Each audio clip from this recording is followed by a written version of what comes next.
Okay. Hello and welcome to our first Ealing Writers Fiction Panel. I'm Torrin Douglas, the director of the Chiswick Book Festival, and I'm delighted that we're expanding our Ealing programme this year in this way. We launched our festival 12 years ago after the Ealing Literary Festival closed, and earlier this year we created a timeline of Ealing writers, which showed just what a significant literary tradition the borough has. Today you're going to be hearing from 3 current writers, and I'm delighted that the award-winning playwright Lisa Evans has accepted our invitation to chair and moderate the panel. So without further ado, over to Lisa. Thank you, Torrin. Well, I'm delighted to be welcoming 3 writers who've just had books published. They have between them several books published, and that is Eleni Kiriakou, who's an award-winning editor and journalist, and Marianne Holmes, who has 2 books out at the moment, or one coming out any minute now, I believe, and Ruth Heald, who's sold vast amounts of books already, and is on her 4th or 5th book, Ruth? I'm on my 4th, yeah. You're on your 4th, that's quite enough. Come out, right in my 5th. Okay. Do you want to tell us a bit about it, the latest one that you're doing? Or? Yeah, the one that's just come out, which came out in June, is called I Know Your Secret.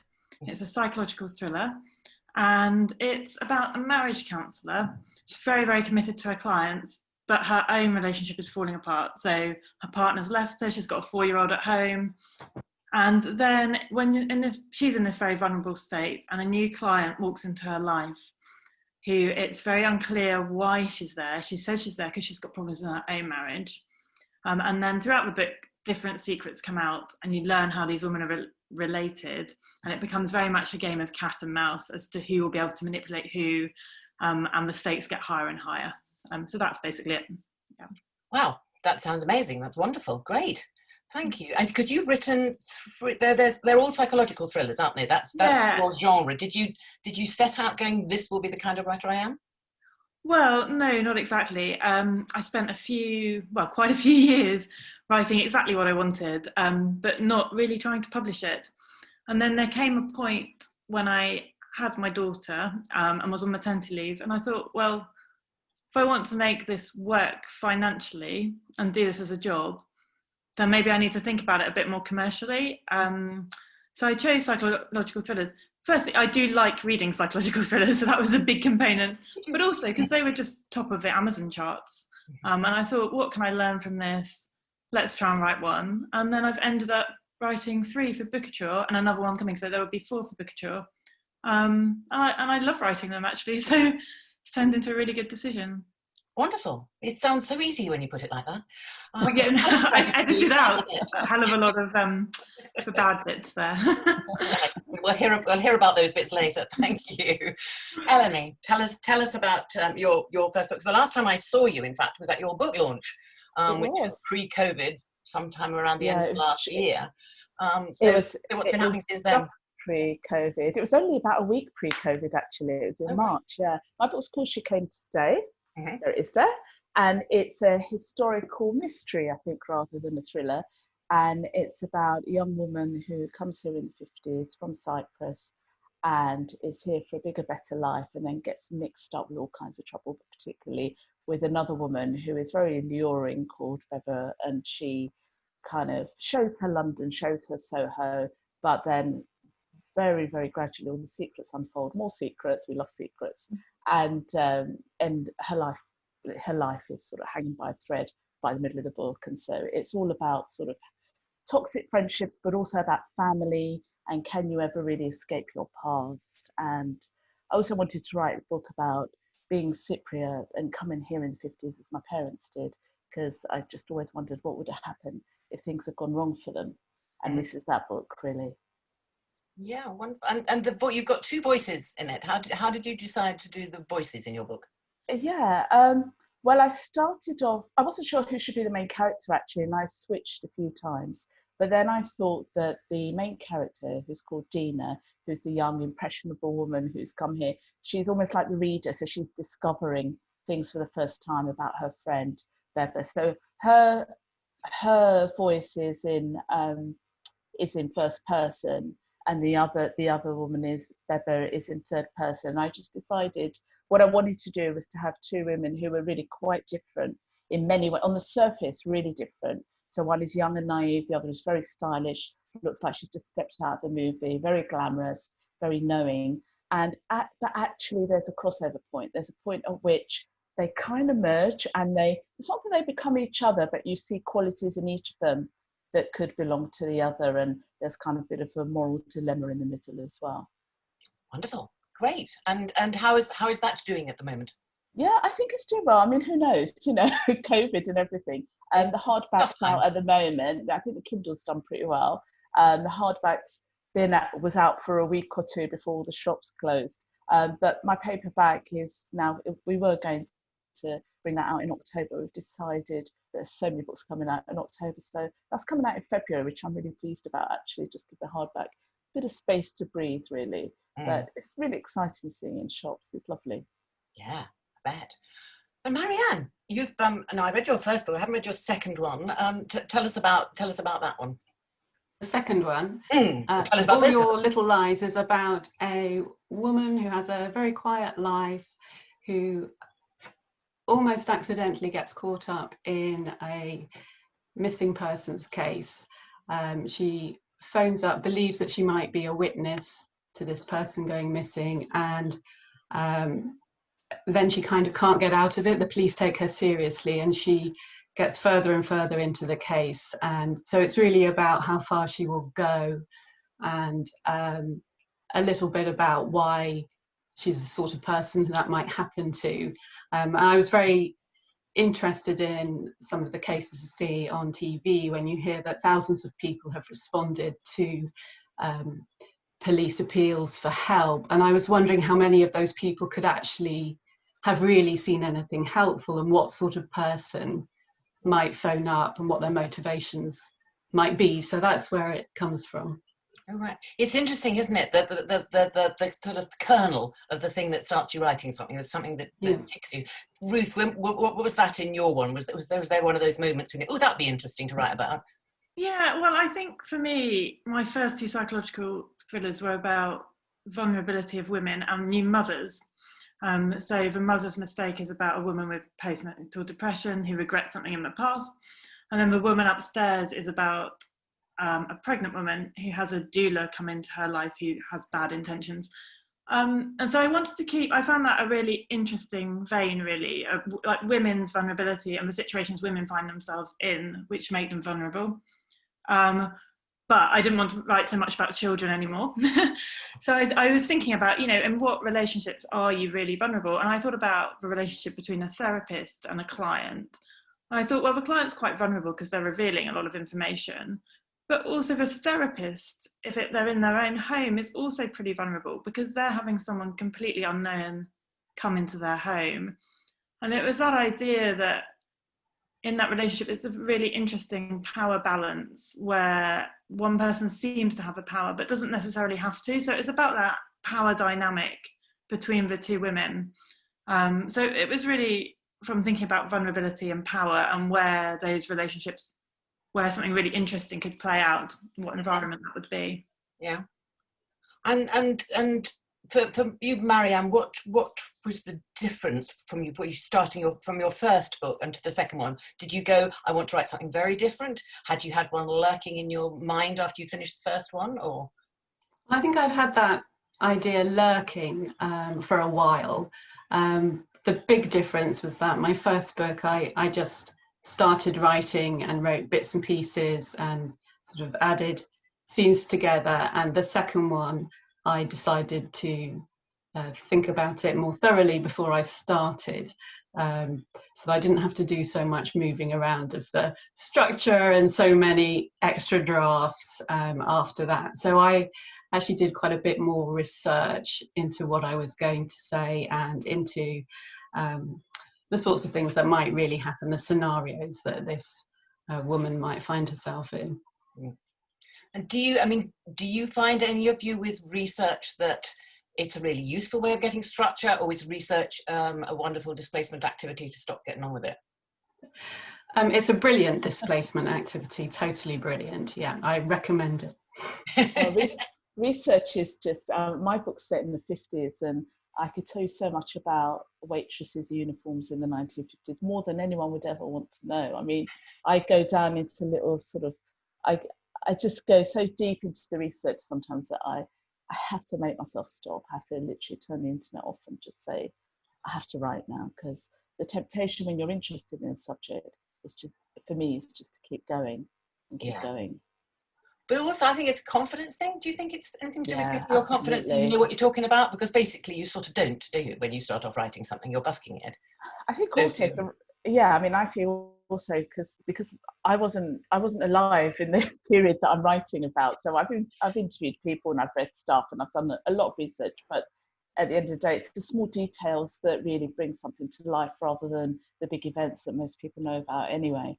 So just the sort of tiny details. And I think it is a confidence thing. It's that thing of doing all your research and having it all there and thinking, I do know what I'm talking about, and trying to write that. But it is, for me, it can be a way of procrastinating, actually. That I do love my research. I'm sitting here and there is a big folder in front of me full of research for the next one. Okay, so tell me about getting published, all of you, because you're in the wonderfully enviable position that so many new writers and people who may be watching this later on are, you know, that's the nirvana, that's their goal that they're looking for. Tell me what it was like for each of you. Who's going to go first? Oh, I can start. So I guess for me, it's been a really long journey since I first started writing. But the first, I mean, I can tell this story so many ways, but the first kind of time I submitted to agents and I had a full book was around 2009. At that point, I gave up pretty easily, I think. So I submitted it to about 6 or 7, had some promising, encouraging words, but no offers of representation. And then I just wrote another book. And then for the next kind of, I don't know, however many years, 5 years, I just kept writing other books and not submitting them anywhere, and going on courses as well. And then when I did come to write The Mother's Mistake, which was the first one that I got a contract for, I wouldn't say it wasn't that difficult actually, because I like to think it's because I'd put all that work in writing all those other books and kind of developing the craft. I also knew what I wanted a lot more. I knew what type of publisher I wanted, and I wanted an innovative publisher that was kind of exciting and like a bit more digital focused. So when I found Bookouture, I was like really desperate to get them to publish the book. And I was lucky because I went to a festival of writing and you got to meet 2 different people for 5 minutes and pitch your book. And the woman from Bookouture, Catherine, she just was very complimentary, and I was really braced for her to be quite critical, because we were told to brace ourselves, you know, be prepared, you might be upset afterwards kind of thing. And she was complimentary. And then she couldn't take it on, but a colleague of hers did, and then that was it really. So in the end, it was quite straightforward, but along that journey, of course, there were lots of ups and downs where I was hopeful with other things that I joined these different publishing kind of groups and things that promised, you know, you published really quickly, like it was a fast track, and it never was a fast track, that kind of thing over the years. But yeah, I think for the book that I chose to write when I was thinking about being more commercial, it was straightforward. I did have offers of representation from agents as well, 2 really lovely agents actually. But in the end, I turned them down because I really wanted to work directly with Bookouture. So yeah. Is that common with them? With Bookouture? Yeah. It's about have an agent. Yeah, it's about 50% of authors are agented and 50% are unagented. So you can submit without an agent, or with one. It's kind of up to you. Yeah. That's interesting. Oh. And do you still not you still just work with Bookouture? You don't have any? You don't need an agent. I haven't. You just negotiate. Yeah. So the contracts are all the same for everybody, the same royalty rate. And I haven't felt the need for an agent. That's not to say I may be missing something. I desperately need one, but I don't know what it is. And that's not to say that I won't feel the need for one in the future. I think I'm certainly open-minded about it. But at the moment, certainly, I've got a brilliant relationship with Booker. I love working with them, love what I'm writing. So it's working really well. And I do like that direct relationship with my editor as well. That's very interesting. How about you, Marianne? What was it like for you how easy was it for you to get published for the first book? Mine was slightly more twisty in that I started by entering competitions, and I entered the Bath Novel Award and was longlisted, and that gave me some confidence to then submit to agents. And I did that, and I created my spreadsheet of who I'd submitted to, and when they responded, whether it was no response or a formatted response, and that went on for a little while. And then I got a tweet from Agora Books, who are a digital first publisher, asking to read my novel, and I sent it off, and I didn't hear anything for a little while. And just as I thought I will close the spreadsheet of submissions and put it away, I thought I'd get in touch with them. And they were a bit confused. They weren't sure who had actually asked for it, but then read it. And I was delighted when Sam got in touch and said she'd like to read the rest of it. And so I'm with Agora Books, and delighted. So did you do a deal just for the one book, or was it a 2-book deal that you did with them? I did a deal just for the one book. That's all I'd written at the time. And then they asked to see any subsequent books that I was writing. And fortunately, they like All Your Little Lies, and so that's coming out with them in October. Wonderful. Yeah. So, Eleni, what was your journey to how easy was it for you to get published? It doesn't feel easy at all, to be honest with you. It was a nightmare at times. I wrote a book, which isn't this one, and I thought, yeah, I'll just write a book about a woman who lives in Ealing, where I live, and things happen to her and her family. And I suppose it was sort of a bit of a domestic thriller, but it wasn't really thrillery enough. I didn't really know what it was. I was just writing stuff. And I sent it off, and I got lots of rejections. And then quite a big agent contacted me and said, would you like to come in for some feedback? So I thought, oh, this sounds good. I thought, she's not going to call me in for feedback and tell me it's rubbish, is she? So I went in and she said, yeah, it's not very good, is it? And I was like, okay. And I was sort of bracing myself for her to say, you need to change it, but I'm interested. But she actually, I was sort of making notes while she was speaking and still hanging on to this idea that it was going to be all right in the end. And I said, at the very end, I thought, she's given me so many notes. I said, do you think it's fixable? And she went, I think you should be really professional, put it to one side and start something else. And I was like, okay. And I was so shell-shocked. I came home, cried a bit, and then I thought, what do I actually want to do? And in fact, one thing she said really struck home and made me really think, because she said most people who have a book published, it's not the first book they've written. And I thought, okay, well, maybe this is this book for me. And after sort of a month or two, I sort of started thinking about what do I actually really write? Like, because the first book wasn't really the kind of book I would normally read. And I thought, why am I writing that? What do I really want to write? And I've always wanted to write something about the 50s. I always wanted to write something about my parents coming here in the 50s from Cyprus and what that would be like for people, for someone who doesn't know the country, doesn't know the language. But I've never really knew how to package that, how to write it. So I just started writing that. And then what I did was, I, like Ruth, I did courses, I sent it off, got rejections. And then Hachette had an initiative, which was a competition, really, an open submission, which is where publishers say, we don't need to go through an agent, just send us your work. And I sent it to them. It was called the Future Bookshelf, and it was for underrepresented writers, so people from other cultures, or anyone who feels that their voice isn't being heard. And I sent it off and didn't hear back for quite a long time. And then eventually I did actually get a call saying, well, an email, saying one of our editors at Hodder has read your book and really likes it, would like to publish it. And I thought, oh, okay. And I was kind of really shell-shocked, and I sat there looking at my phone thinking, no, that's good.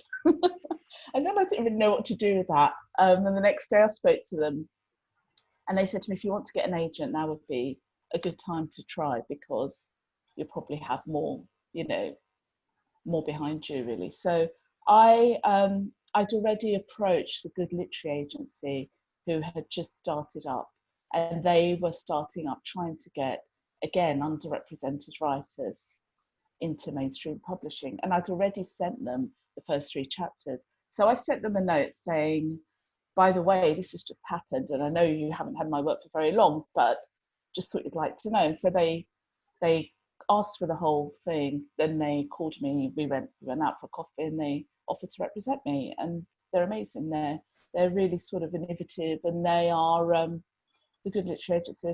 I think they're kind of the future of agencies, really. They are really interesting to work with. My agent Abby is fantastic. So yeah, I'm with Hodder. So that was an interesting way. It was kind of a bit of a backward way of doing it, but it's been great. Yeah. So what did you, when you were first told you were going to get published, what did you do? How did you jump up and down? Did you cry? No, I sat there looking at my phone, and the first person I wanted to tell was Andrew, my husband. But we had I can't remember what it was. I think it was a doctor's appointment or something that evening that I said I would go with him. And I thought, well, I can't ring up and tell a friend. He has to be the first person I tell. But I thought, I just want to get this appointment out of the way. So we went to this appointment, and everything was fine, thankfully. And then we came home, we were having dinner. It felt like such big news. I almost was a bit sort of like, didn't quite know how to put it. And I was sitting down having dinner, and I just sort of blurted it out. And it was like, oh my God, I can't believe you haven't told me. But I kind of felt slightly sheepish about it. Isn't it the strangest thing? And the same when, because all my friends knew that I was writing a book, which again is it's a bit of a mistake to let everyone know, because every time you see them, they go, how's the book going?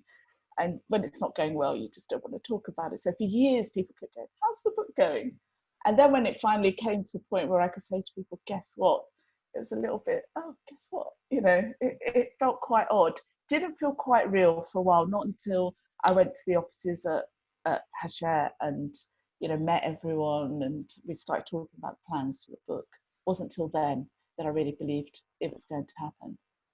There's a wonderful, possibly apocryphal story about Peter Cook, and he's talking to some guy at a party, and Peter Cook says to him, what are you doing? And this guy says, I'm writing a novel. And Peter Cook says, I'm not either. No, I love that so much, because I did feel like that. I got sick of talking about it as well, because, you know, with friends and, you know, in groups of people, and it just generally, you get bored of yourself. You just either get on with it and write it and shut up, or just don't do it. That's how I felt anyway. So how about you, Marianne? Who did you rush out and tell? Well, I think I was sitting in the car with my husband at the time on the way to do something really quite ordinary, the shopping or something. So I told him, but I do remember downplaying it a lot and saying, well, you know, I mean, it looks good, but maybe won't happen. And then, of course, when you get into all of the redrafts, rewriting, you know, it still didn't feel quite real to me until it was actually published. So I did tell people, and obviously I was very excited about it, but I was also, I think, quite cautious. Yeah. And how about you, Ruth? I think I was at work when I got the email, so I was a bit I was so happy, but it was one of those things. I was just sitting at my desk, like hunched over my desk working or whatever, and so I can't quite remember. I imagine I phoned my husband, or at least texted him, and I think I did tell my work colleagues, because I had mentioned that I was submitting, and I was, because I'd come back from maternity leave, I was in a new team, and I didn't really know them that well, but I did just tell them, and they were reasonably happy for me, but they weren't quite as invested in it as me. So I was just happy all day, but not really with much of an outlet for that, if you know what I mean, because I had to spend the rest of the day at the office. Well, it is, I mean, they could be forgiven for dislike. You've had a baby and a novel. I mean, really. Yeah, I suppose so, yeah. You're just showing off now, aren't you? Yeah. Somebody brought up just then about rewriting it. Now, what was the response when you were, yes, we're going to publish you, yes, you got an agent, yeah, and now you're going to rewrite it. How did that go for all of you? I met Cicely, my editor at Hodder, and she we had a phone call where she went through a few things. It lasted about an hour actually, and we talked about characters and motivation, and then we met and we talked it through again. And I have to say that I thought that there was very little she said that I didn't agree with, or it didn't make me go away thinking, oh, because I felt I got the book as good as I could. But then you look at it, I was writing it for quite a few years, and I just thought, I don't know what else it needs. I don't need something, but I don't know what that is. And every now and again, she would sort of say, what about this and what about that? And for me, some of it was making the characters more specific, making their motivations clearer, but also some of it was, I think some of editing is what you don't need as well. There's a tendency with books to throw everything in, and when you pare it back, or you think, well, what's this chapter trying to do? What are you trying to say? And how are you showing the character through these words? And all those things that you hear about on courses and you read about, when it comes to doing it, there is a point at which it does kind of come together. So I think the hardest thing for me was, we did edits, we did structural edits, which were the really big edits. We did line edits, which are quite sort of detailed. And then she came back and went, we sent it to a copy editor. And there was one thing that a character does towards the end that all along I'd thought, oh yeah, I'm sure that's convincing. We'd had conversations about it. And the copy editor just said in passing, why did you do that? Surely she'd do this instead. But for the story to work, I wanted her to do a certain thing. And so I said to Cicely, I'm going to have to change that, aren't I? And this was the ending. This was connected with the ending. Which is a nice twist, isn't it? It's a wonderful twist at your end as well. Thank you. And so at the very end, I always knew what I wanted to happen at the end. I just didn't know how. So the how had to be a bit more convincing than previously. So at the very end, the day that I was meant to be sending those edits, I was writing new stuff. Edits are amazing because if you trust your editor and you get on with your editor, which I'm sure that most people do, then you really understand just how it's a different way of thinking. It's a completely different way of thinking. And I think they're quite amazing what they can spot and how they link it all together and bring the whole book together. It feels like quite a different book, but it's not. The kernel of it is still there, but for me, it felt like much improved. Marianne, how was it for you? How many rewrites did they put you through? Yes, a few.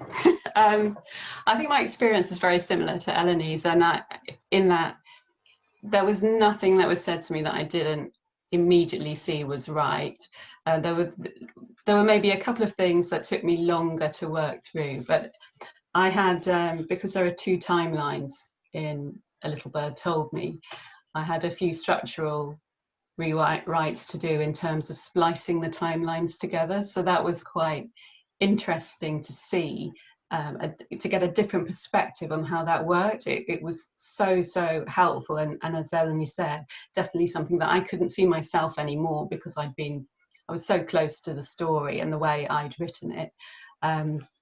So I had structural edits and then a few more after that. And one of the things that they did, which is very helpful at one point when I got quite stuck, was recommended that I read a couple of other books that they thought it was similar to, and that was really helpful. And it was about the motivation of the characters and their voices, and that was incredibly helpful to me. So it was a difficult experience, but really worthwhile. And I'm so lucky in the editors I have at Agora. Sam is brilliant. So it's interesting that reading other books in the same sort of area as yours is a plus rather than oh my god, they've done it, how can I match that? It actually is energizing and gives you information. Yeah, it was really helpful.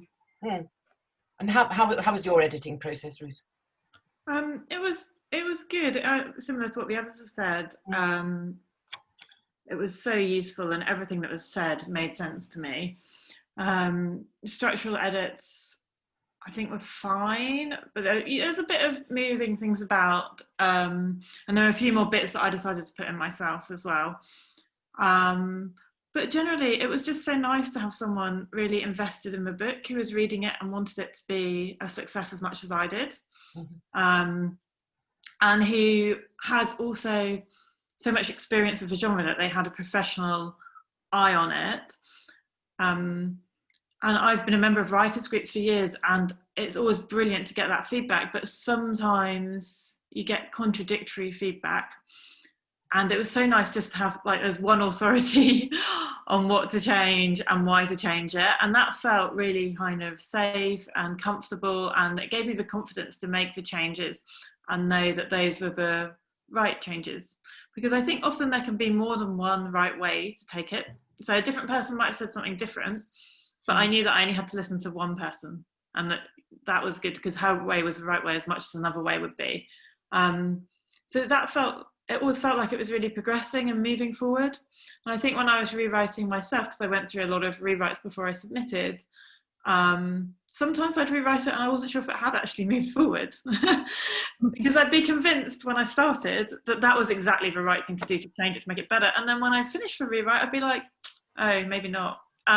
So just having someone else saying, this is the right thing to do, I just found so helpful, and someone professional who did it as their job as well. It was really, really good, actually. And then get the copy editing and the proofreading as well, and it just all adds those layers, I think, to making it a better book. It's a collaborative process, rather like what theatre is, my area, where basically everybody's invested in making this a better thing. And you have a trust, don't you, with if you've got a good editor and a good relationship, and then there's two people helping to make this a better book, which is wonderful. It's a really lovely feeling, isn't it? Like collaborating with someone who wants your book to succeed. So nice. I think especially because so many of us work on our writing for years without that, even though, you know, like say you have writing groups or friends that you might write with, but to have professional people who do it for a living, and they're sort of backing you, you feel like you have, it's almost like you've got a little team behind you, and it just really helps to suddenly have that professional voice. So true.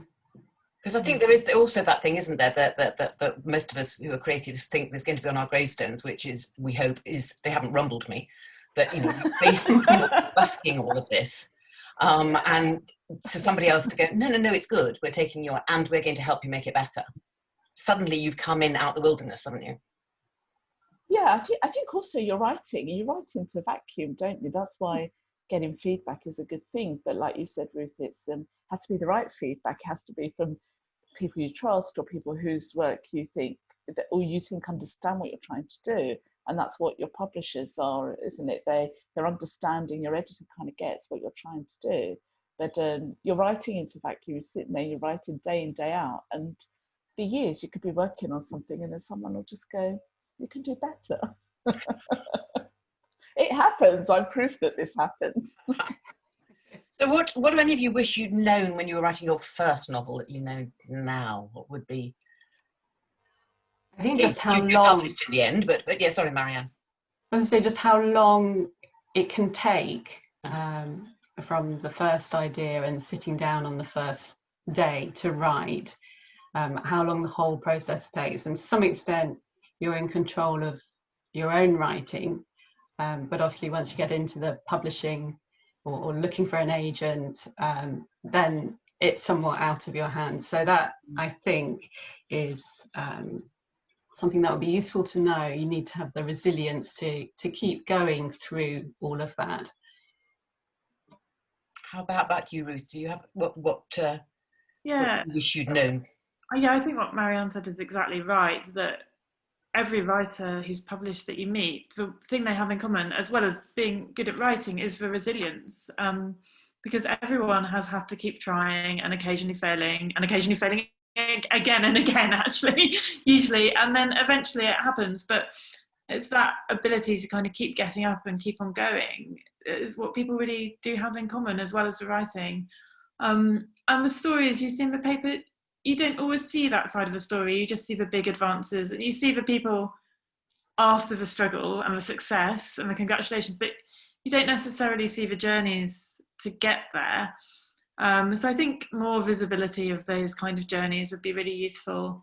And then the other thing I think, which is really useful to know, is that the first draft really doesn't have to be any good, and that getting to the end is the most important thing with the first draft, because it's so tempting to write 3 chapters and then have a slightly better idea and change them and then edit them a bit and then write 3 more and realise that actually, well, maybe chapter 1 should be completely different, and go back. It's so easy to just keep cycling back, and actually producing something that's rubbish but you've got to the end of, at least then you've got something to work all the way through, and that makes the process both quicker and I think probably more enjoyable, because you at least are moving forward rather than backwards and round in circles. So that's the other thing, I think.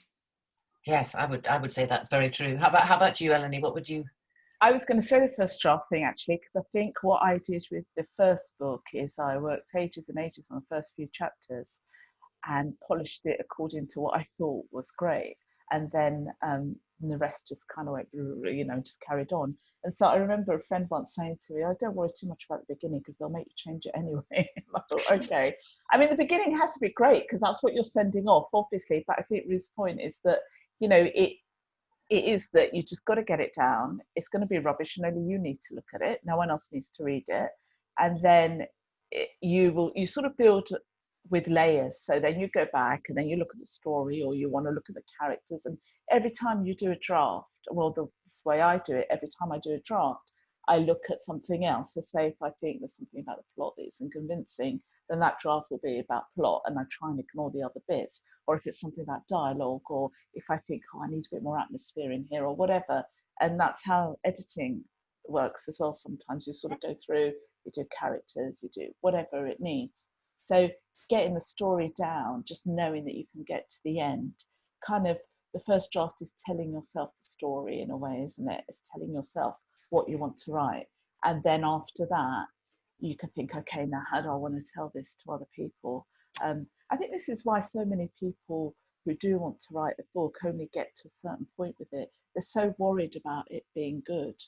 And I think you shouldn't worry about that. I think you should just write it, get to the end. Don't show it to anyone if you don't want to. And in fact, probably best if you don't, because you don't want other people's opinions at the very beginning, I don't know. That's what I think. Just get it down and then go back to it.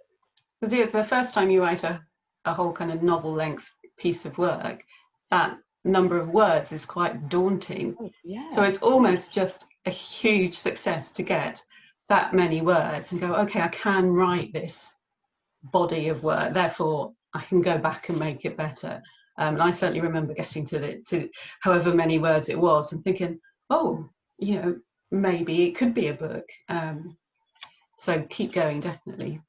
Yeah, it's like a marathon, isn't it? Yeah. I always find that around 30,000 words is the point when I want to change the entire plot and everything. Like consistently with every book, I get to 30,000.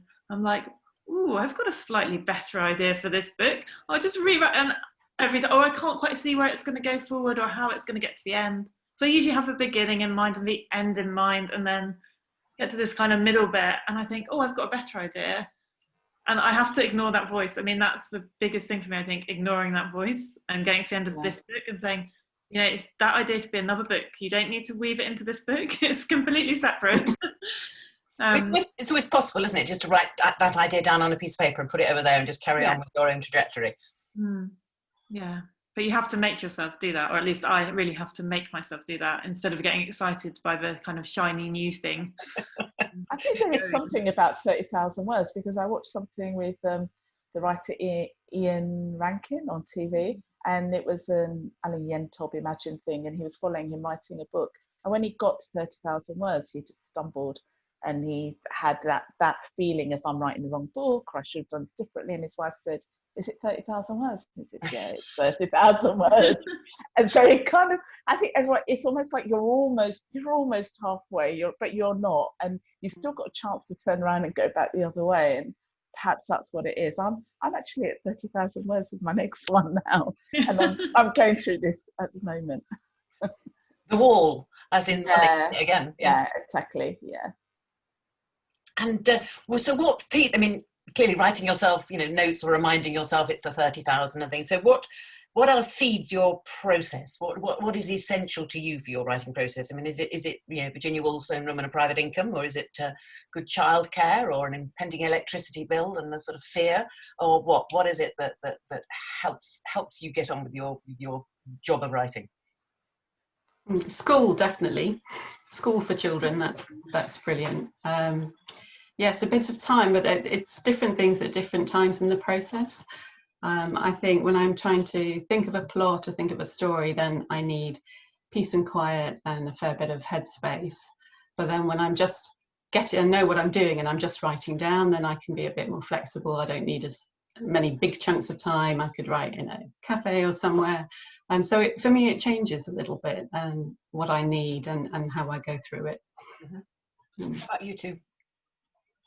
Yeah, I'd agree with that. Great, carry on, Ruth. Sorry. Okay. Yeah, I'd agree with that, in that one thing I've found in lockdown actually is that I haven't had loads of time because I haven't had childcare, but my husband has been reasonably, helpful. But I haven't been able to think so much in the times when I'm not sitting at a desk. Whenever I walked to the shops, I'd always be thinking about a plot, or whenever I was in a playground pushing the children on the swings, I'd be thinking about a plot. But I've just been more distracted, and it's really brought home to me that headspace is so important. And I think when I was working and writing in my spare time, maybe I had more headspace actually, commuting and things like that. And that combination of headspace and the time to write is just so essential. And also that thing that Marianne said about needing something different every day. Like sometimes I say to my husband, I can't just do 15 minutes. I need 2 hours. Like I need a full 2 hours. I can't do it. Then the next day I'll be like, yeah, if I could just have 10 minutes just to write this chapter down, or like 5, just to get this thought out of my head, that would be fine. And it's so inconsistent. So I guess flexibility, the ability to be able to take the time when you need it, I guess, and to stop and do the writing as well. How about you, Eleni? I really like working outside the home, which has proved really difficult lately because of lockdown. Yeah. And I feel like I'm really feeling that. I like to work in cafes, but I particularly like working in libraries, like in the British Library, and just like, I like to be around other people who are working. I feel like I'm being watched, and so therefore I better get on with it. But at home, it's like, there's no one really watching me. I'm getting really distracted, and so I'm finding it a bit harder, but I'm just, to make myself do it, because I'm trying to do a first draft at the moment, I've given myself a daily word count, and I'm writing down how much I'm doing every day, and I've got a goal every day, but I'm not always hitting it, but I'm hitting it most days. So that's how I'm trying to kind of keep that momentum going. It's the momentum I'm finding more difficult during the whole lockdown thing than anything else. But I like the kind of leaving the house, getting on the tube, going to the library, having like a proper working day there, and then coming back. I just feel like I sort of got my head in a different space. But you can't always have that luxury. You can't always be, writing with a particular pen or on a certain pad. You just got to get on with it sometimes. And I think the more things you put up as barriers, the harder you make it for yourself. Yeah, as well. better the excuses are for not doing it. Exactly. One thing that works for me is I always try the night before to know what I'm going to be doing the next day. I try and just, even if I just write down 3 things that I know I'm going to say, even if it's brainstorming for an hour on plot, and then I'm going to tackle something else that's actual writing. That just helps me get up and start, rather than get up and just tap around for an hour or so. What's the best displacement activity you've all got? Twitter, definitely. I'm just a slave to it. That's all I can say. I need help. Yeah, what have you got? What's your silliest way of saying the things you have to do before you can get on with writing? Oh, well, I generally have to do something around the house, I find, and then I'll walk down to do it, and then I'll come away not having done that, but having done something else, and then I'll go back and try again, and I can do that for quite a long time in the day. Yeah. So the one thing I wanted to ask you, have you got a mantra for when you get a blank page, the nothing is happening at all? I mean, I used to wail, being a brain surgeon is easier than this, to my director, and her response was just keep thinking how much damage you do on a bad day and stay being a writer. But what about you? How when you have days when you just how do you deal with it? I think that on those days I just write rubbish, until it turns into something not rubbish. And some days it doesn't. Some days I write 3,000 words, and like when I look at it in a month when I'm doing the edit, it all gets deleted. But I would say at least 80% of the time, after half an hour, it starts to turn into something coherent and relevant to the story. But I do think sometimes just typing until something good comes out and accepting that maybe it won't is the only way kind of through that block. It's like seeing the wall and trying to just drive the car through it, I guess, despite the destruction. Yeah. How's your insurance account at the moment? Yeah. How about you girls? Marianne? I think I do try to do what Ruth said, and if it's really failing for me, then I will go out for a walk or try and do something completely different. And then quite often I find that if it's a problem that I don't know how to solve, that it kind of solves itself at the back of my mind. If I don't look at it straight on, if I kind of just leave it in the corner of my eye, then sometimes that will unravel it. But yes, there's no substitute for just writing, just doing it. Eleni, do you endorse that one? Yeah, I do. I mean, what I tend to do is, so say if I'm writing a chapter and I know something that needs to happen and I'm not quite sure how that's going to work or whatever, I might make notes. And then I do like a bit of not a mind map, but I do sort of visual things, or I put things on. I have these that are just here, my little index cards. I have lots of stuff written, different scenes. And I might play around with those so I make it a bit more visual and I think, oh, maybe that can happen.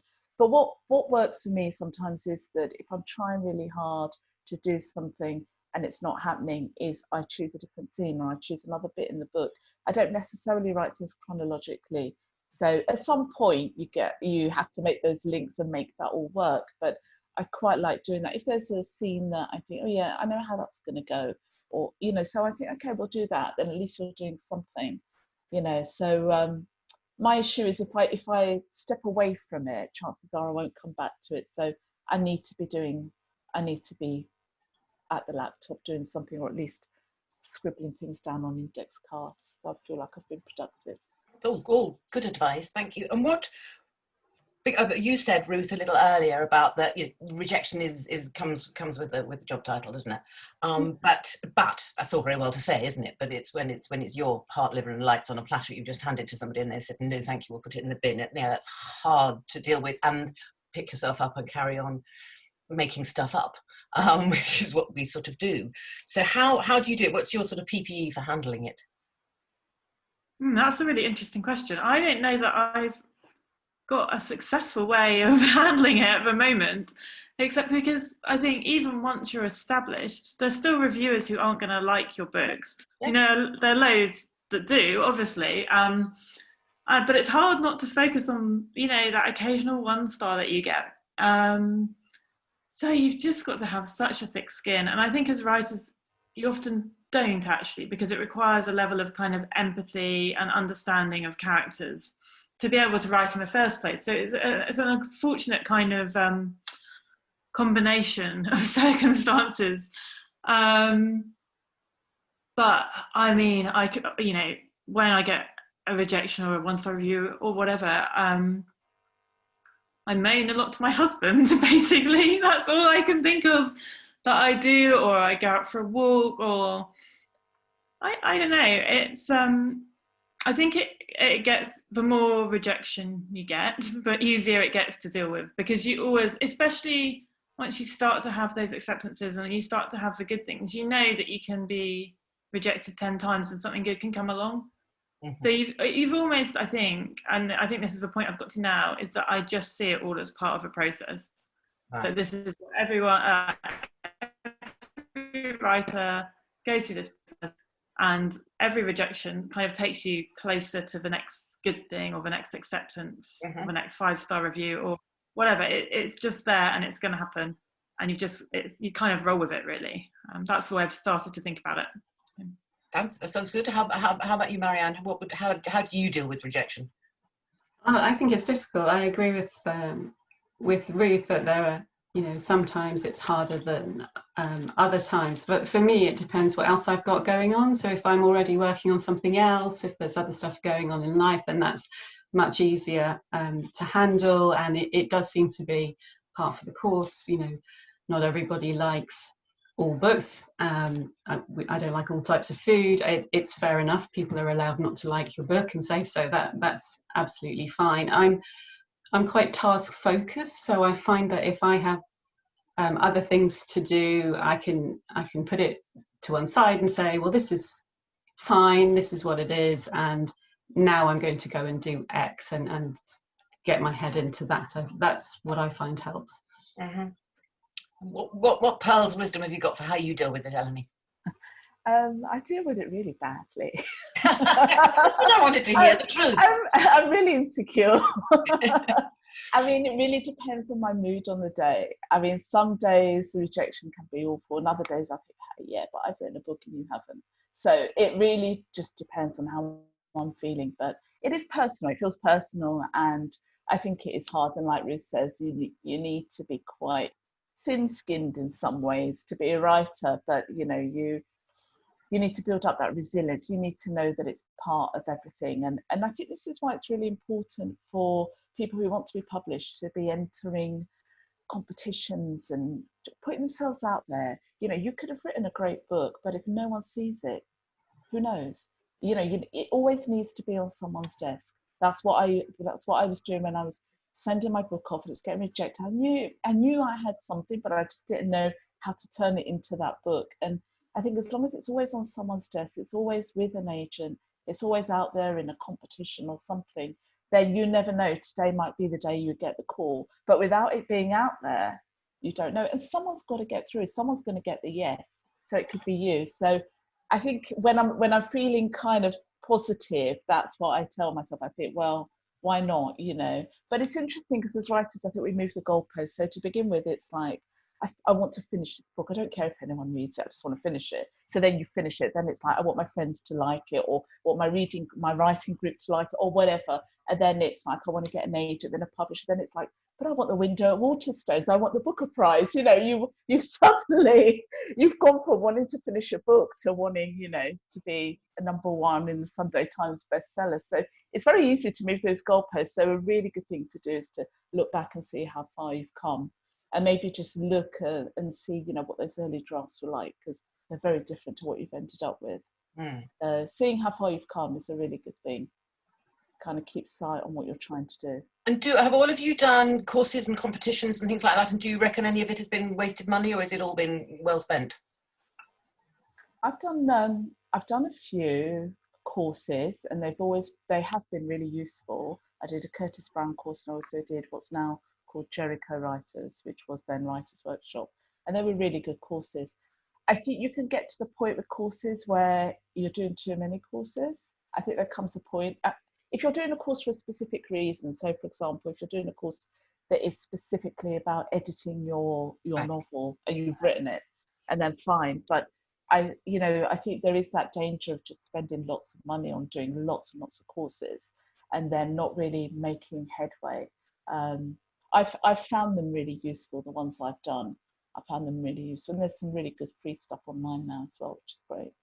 And have you, Marianne and Ruth, have you done competitions and sent stuff off a lot, and courses and things like that? Have you found that's helped in the past?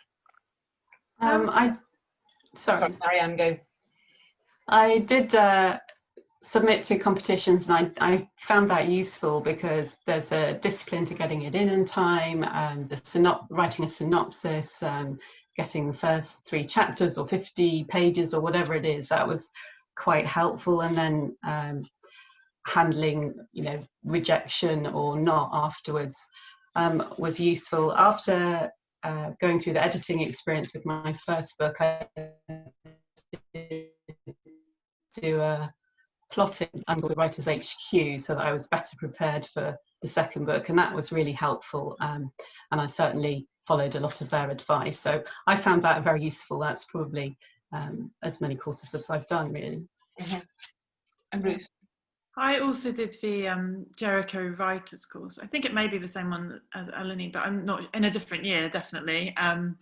It was a one about editing your novel, and that was really, really useful because it just kind of gave me a bit of a lens through which to look at my novel, which wasn't my own, but was slightly more structured, I guess. Because you're only ever looking at things through your own life lens, and it just took me out of that and gave me a way of looking at each part of the book and working through it. And then I did a few Guardian masterclasses as well in London, which I found really useful because they're just one day and it just really focuses the mind. And then I'm trying to think if I've just been a member of writers groups in different places over time. And those have been pretty useful. And I'm part of I mean, they were more useful, I think, earlier on, because part of it, meeting the same people each week, made me always make sure I had something to bring each week. And that discipline really, really helped me. Competitions, not so much. And I think part of it was because I didn't want to, I don't know. I think probably the reasons that Eleni said earlier about, you know, it's not going anywhere if it's not on a desk. I think that actually for a very long time I was not doing the wrong thing, but I wasn't putting it on nothing on anyone's desk. I was just putting just writing for the sake of writing, and obviously that's not going to get you anywhere. So I wasn't entering competitions, and I think maybe I actually should have been. So I didn't really do that. But you seem to be have done pretty well without that.